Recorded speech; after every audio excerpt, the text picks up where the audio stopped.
जय अम्बे जगदम्बे। बंधुवर, क्या आपने कभी ये सोचा है कि शरद ऋतु के इस नवरात्र से भगवान राम के जीवन का क्या संबंध है?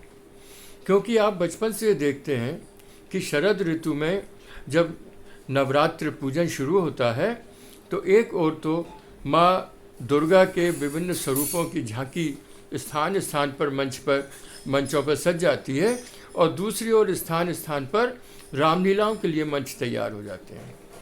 9 दिन माँ की आराधना होती है और 9 दिन रामलीला होती है। 10वें दिन जब माँ की प्रतिमा का विसर्जन होता है, उसी 10वें दिन राम रावण युद्ध की झांकियाँ शहरों में सड़कों पर निकलती हैं और अंत में मैदान में रावण के पुतले का दहन हो जाता है।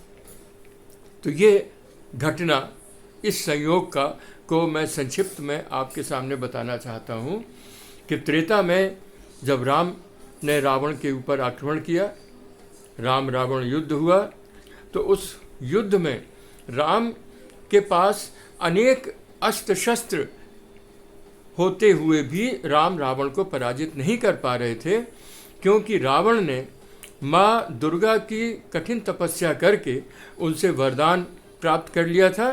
परिणाम स्वरूप युद्ध क्षेत्र में माँ शक्ति संपन्न कात्यायनी अपने संपूर्ण दल बल के साथ रावण की रक्षा करती थी।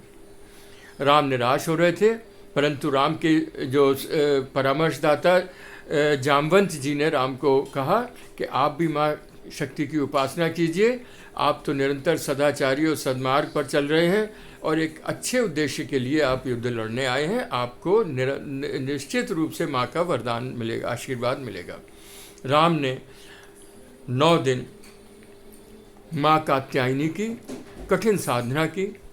प्रतिदिन माँ का स्मरण करते हुए, पूजन अर्चन करते हुए वो 8 रक्त कमल, रेड लोटस, जो माँ को सर्वाधिक प्रिय हैं, समर्पित करते करते साधना का जो 9वां दिन आया तो माँ ने राम की परीक्षा लेनी चाहिए और वो पूजा की थाली से रक्त कमल, रेड लोटस उठाकर ले गई। राम ने जब हाथ बढ़ाया पुष्प अर्पित करने के लिए तो पुष्प नहीं थे। राम समझ गए कि कोई बाधा मेरे जब मैं लक्ष्य को प्राप्त कर रहा हूँ, साधना के चरम शिखर पर हूँ, उत्पन्न हुई है। परंतु राम निराश नहीं हुए। उन्हें अपने माँ के उस कथन की याद आ गई कि वो बचपन में कहती थी कि बेटा, तुम्हारे नेत्र तो कमल के समान हैं, राजीव लोचन है। राम ने बिना समय गंवाए हुए तरकस से अपना तीर निकाला और तीर की नोक से अपने नेत्र निकाल के माँ को अर्पित करने वाले थे कि माँ ने प्रसन्न हुई। माँ दुर्गा ने प्रसन्न होकर राम से कहा कि हे राम, कल तक मैं उस अनाचारी और अत्याचारी रावण के साथ थी, पर आज मैं तुमसे प्रसन्न हूँ और कल युद्ध क्षेत्र में मैं तुम्हारे साथ रहूँगी।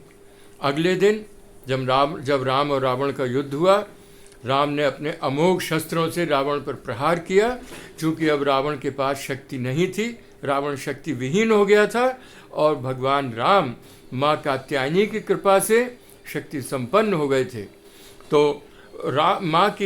माँ दुर्गा की कृपा प्राप्त होने के बाद राम ने जब अस्त्र प्रहार किया, रावण पराजित हुआ, मारा गया। तब से त्रेता युग की इस घटना से आज तक उस घटना को स्मरण करते हुए राम के उस विजय दिवस, क्योंकि 10वें दिन 9 दिन की साधना, 10वें दिन राम रावण युद्ध और युद्ध में राम के द्वारा रावण को मारा जाना, अर्थात 10वां दिन दशहरे के रूप में, विजयादशमी के रूप में आज तक मनाते हम आ रहे हैं।